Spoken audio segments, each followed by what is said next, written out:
இந்த கொஸ்டின்ல find the angle between the following pairs of lines.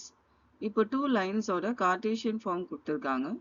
இப்போ இந்த two lines ஓட ஆங்கிள் இன் பிட்வீன் ஆங்கிள் தான் கேட்குறாங்க.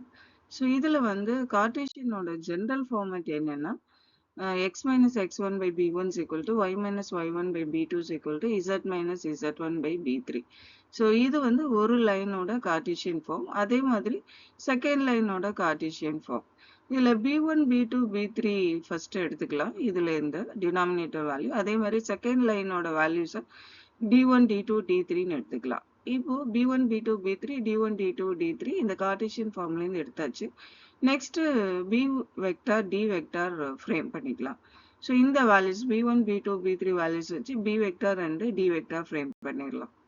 இந்த டூ ஸ்ட்ரைட் லைன்ஸோட ஆங்கிள் ஃபைண்ட் அவுட் பண்ணுறதுக்கு இந்த ஃபார்முலா யூஸ் பண்ணிக்கலாம். θ is equal to cos inverse of modulus of b vector dot d vector divided by determinant of b vector into determinant of d vector. So first இந்த two வெக்டார்ஸோடைய dot product எடுத்துக்கலாம். நெக்ஸ்ட் அதுக்கு modulus எடுக்கலாம், absolute value. அந்த value 26ன்னு வருது.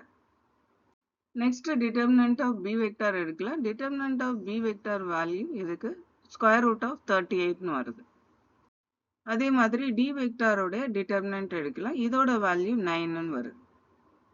இப்போ இந்த ஃபார்முலாவில் இருக்கிற நியூமரேட்டர் அண்ட் டினாமினேட்டர் வேல்யூஸ் எல்லாமே இருக்கு. இந்த வேல்யூஸை இதில் சப்ஸ்டியூட் பண்ணி சிம்பிளிஃபை பண்ணலாம். இல்லை சிம்பிளிஃபை பண்ண முடியாது. ஸோ அதனால angle between the two straight line is θ is equal to cos inverse of 26 divided by 9 into square root of 38.